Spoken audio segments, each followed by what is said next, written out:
23వ మహాపాదయాత్ర 19వ రోజు నిర్విరామంగా కొనసాగింది.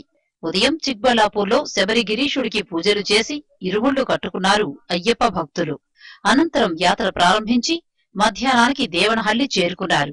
అక్కడి రామదూత మఠంలో భిక్ష స్వీకరించి కాసేపు విశ్రాంతి తీసుకున్నారు. తర్వాత యాత్ర ప్రారంభించి సాయంత్రానికి బోధ్గిరి చేరుకున్నారు. ఈ రాత్రికి బోధ్గిరిలోనే బస చేస్తారు అయ్యప్ప భక్తులు. రాజా రాజా పందల రాజా నిన్ను పంపా నది తీరాన కీర్తించేము. శరణం అయ్యప్ప శరణం స్వామి, స్వామి అయ్యప్ప శరణం స్వామి, అన్నదాన ప్రభువా శరణం స్వామి, పొన్నంబలవాస శరణం స్వామి. పాదయాత్ర చేస్తున్న స్వాములకు మార్గమధ్యంలో ఎన్నో కొత్త కొత్త అనుభవాలు ఎదురవుతున్నాయి.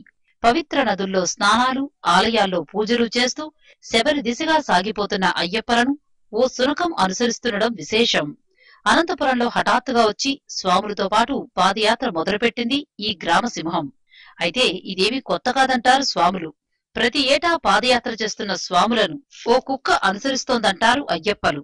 శబరిమలై వరకు వచ్చి ఆ తర్వాత కనిపించకుండా పోతుందట.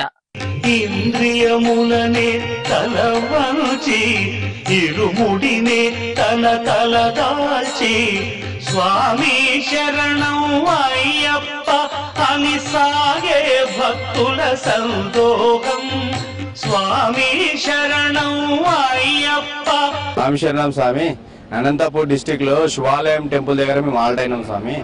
అక్కడ నుంచి మేము బయలుదేరితే మా ఎంబడిన వస్తుంది స్వామి. ఇవాళ 33 కిలోమీటర్ల మేర యాత్ర సాగించారు అయ్యప్పలు. నేటితో 565 కిలోమీటర్ల యాత్ర పూర్తయింది.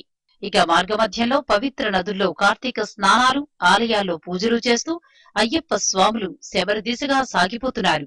రేపు 20వ రోజు పాదయాత్రను బోధ్గిర్ నుంచి ప్రారంభించి వైట్ ఫీల్డ్ మీదుగా గుంజర్ వరకు కొనసాగనుంది. అయ్యప్ప మహాపాదయాత్రలో అయ్యప్పలకు రక్షణగా వస్తున్న ఈ కుక్క నిజంగా అయ్యప్ప స్వామి అయినా? 1200 కిలోమీటర్ల ఈ మహాపాదయాత్రలో తోడుగా రక్షణగా వస్తున్న ఈ కుక్క శబరిమల వెళ్ళాక ఏమవుతుంది? నిజంగా అయ్యప్ప భక్తుల మాటకి ఈ కుక్కను అయ్యప్ప స్వామి అని నమ్ముతున్నారు.